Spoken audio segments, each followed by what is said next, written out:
What's up, guys? Spin Firearms here, and no need to complain today when it comes to firearm options out there. But yet we're still going to have the people that say, oh, your Glock 26? I could never carry that. It doesn't have a rail. Oh, your Springfield Armory XD? That grip safety is going to malfunction and cost you your life. Oh, that CZ P10S? Not enough grip. Can't get it out of your holster. Is that a Taurus I see? Man, that thing's going to blow up in your hand. Oh, that Smith & Wesson? Man, their quality control is just ridiculous. Guys, I hear it all day long, but yet I'm still waiting on all the problems for all these firearms to show up and occur and happen and not run flawlessly. So just put it in the comments, help the algorithm out, hit the like button, hit the dislike button, drop all your angry comments down below. You know why? Because it'll help the channel, and I'd really appreciate that.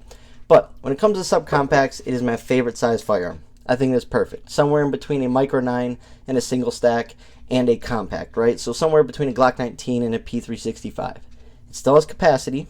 Majority of them have larger magazine options made by that same company, so they are considered OEM.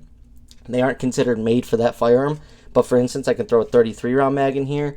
You know, I can throw like a 23 round mag in here, and it's going to run flawlessly, which is huge.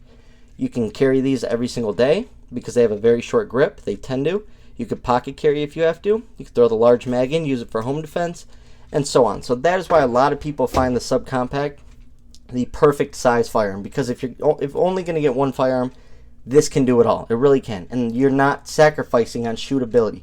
The difference between me shooting my Glock 19 and my 26 is basically nothing. I shoot my Glock 26 actually better, and watch in the comments, other people are going to say the same thing. They're going to say they shoot their 26 better than their 19, and it just tends to have less muzzle flip. And if you learn a subcompact, you're going to have less recoil going this way. It's going to be more of a pushback, but you're still going to be on target. But today we're just going to be simply comparing to the Stoeger STR-9 SC. Now this is the subcompact version. It's basically just like this. The Glock 19 version turned into a 26. It's my STR-9C, basically just made shorter barrel and a shorter grip, and that's it. It is a Glock clone, and it is a budget firearm. I think they're $240 or $260, a great deal. And they do come with metal sights, unlike Glocks. Now, let's just do some comparisons, right? First off, we'll start with, let's do a P365. 10+1 and 9mm for the Stoeger. 10+1 of 380 or 9mm for that P365 on the left. Look at that, right? But the shootability is going to be way better on the Stoeger simply because of all that weight. Let's do the Shield Plus. The Shield Plus is going to be a 13+1 setup versus a 10+1 setup on the right. Look at that Stoeger. I know it's 11 rounds versus 14, but still, it's very short and very concealable. And what I would do something with this Stoeger, if I wasn't going to carry it full time, this would be something great for, you know, when you're going boating, when you're going, you know, on a walk in the you know, on the trails by your house. This is something for outdoors, you know, in your toolbox, that whole sort of thing. Like I said, let's do FN Reflex. This is going to be a 15+1 on the right versus a 10+1 on the left. And obviously the Stoeger is going to be much thicker. It just is what it is. G3C 12+1 versus the Stoeger, which I'm going to continue to say is 10+1. Look at that. Very short. Let's do 12+1 for the CZ P10S versus 10+1 for the Stoeger and length. 12+1 for the Smith & Wesson versus, which is this one.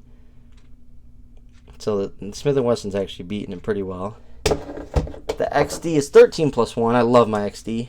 It is going to be thicker and heavier, but that you can see where it got the 3 extra rounds. Then the Glock 26 right here. This is a 12+1 for my Glock 26. Very hard to beat because of that Henning Group base plate. But as you can see, very comparable in size. If you want to see it again with the Glock 19, here's 15+1 on the left, 10+1 on the right, so you can see where the extra rounds were found. But like I said, you can use the magazines from the larger Stoegers. They use great magazines. It's got good texturing on it. It's got a better finish than the Taurus budget firearms. Decent 3-dot white sights. Really good ergonomics. I was very surprised by the ergonomics, and guess what, guys? For $240 or $260, whatever it was, you get a rail. So this thing's actually a pretty sweet shooter. It really handles recoil. It reminds me of my XD. It's a combination of my Glock 26 and XD. It really is. It's somewhere in between there. The recoil is really well. The trigger, I like better than the Glock trigger shape-wise. If you look at the shape, that's sort of like a flat with a little curve, where that's just a little curve with a dingus.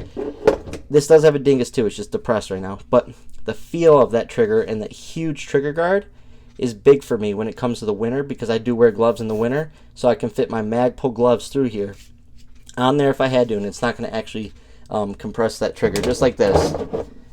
Just like my CZ, I love the big trigger guards because in the winter you need that. But anyways, I know people are going to hate on it, say it's a budget firearm, say it is what it is, but for 240, 260, honestly, I like it a lot better than my Taurus. The Taurus sort of feels cheap in a way, whereas the Stoeger feels like a really well-built handgun that just used a budget, their own system, like a PSA dagger, and made a Glock clone that looks a little futuristic or whatever you want to call that. But feels really good in the hand, really natural, very snag free. All the controls work really well, and it's got a stainless steel guide rod, so that guide rod's going to last a long time. A lot of Glocks owners swap them out. I don't, but a lot of Glock owners do, because stuff like this right here, PSA uses stainless steel as well. That really does help the firearm when it comes to wear and tear long run if you're putting lots of rounds through it. But this is a budget firearm too, so how many rounds is it going to last? We don't know. That's the point of all this. But yeah, Stoeger STR-9C is, 9SC is definitely comparable to a lot of these other options out there, and it's going to save you a lot of money. Full review once we put 500 or 1,000 rounds through it coming soon. Thanks for watching.